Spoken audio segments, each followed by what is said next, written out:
বন্ধুরা, কেমন লাগে এই মেঠো পথ, এই গ্রাম বাংলার সেই চিরচেনা রাস্তাগুলো যে আমাদের এলাকায় অবস্থিত, সেটা না দেখলে আসলেই কখনো বিশ্বাস করতাম না। এটা হচ্ছে আমাদের প্রকৃতির একটা অন্যরকম সৌন্দর্য, অন্যরকম ভালো লাগা। এরকম এঁকে বেঁকে যাওয়া আমাদের এই মেঠো পথ কতই না ভালো লাগে। তো আপনি যখন এরকম রাস্তা দিয়ে চলবেন, তখন মনের মধ্যে অন্যরকম একটা প্রশান্তি কিন্তু আপনি পাবেন। তো কথা না বেরিয়ে সামনের দিকে যে কথাটা বলতে চাচ্ছি, আপনারা দেখতে পাচ্ছেন এত সুন্দর একটা রাস্তায়। তো আমি একটা জায়গায় ঘোরার জন্য যাওয়ার পথেই যখন এই পথেই আমার চলতে হচ্ছিল, তখন মনে হচ্ছিল এত সুন্দর একটা পথ পাড়ি দিচ্ছি, তাই তো একটু ক্যামেরা বন্দি না করলে কেমন হয়ে যায়।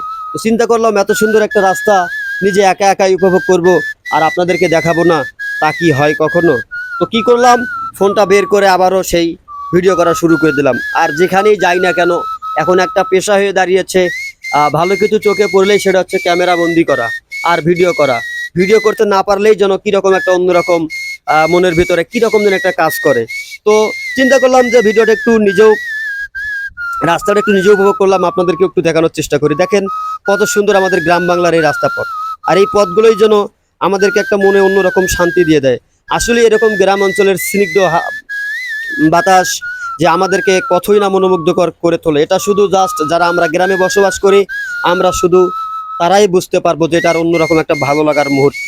তো আপনি যদি শহর বন্দরে চলাফেরা করেন, দেখবেন এরকম রাস্তা কখনো কোথাও পাবেন না। আর এরকম রাস্তা উপভোগ করতে গেলে অবশ্যই আপনারা গ্রামে চলে আসবেন। যারা শহরে আছেন, যাদের নিঃশ্বাস বন্ধ হয়ে যায় শহরের সেই চার দেয়ালের কোণে, অবশ্যই আসবেন আমাদের গ্রাম অঞ্চলে।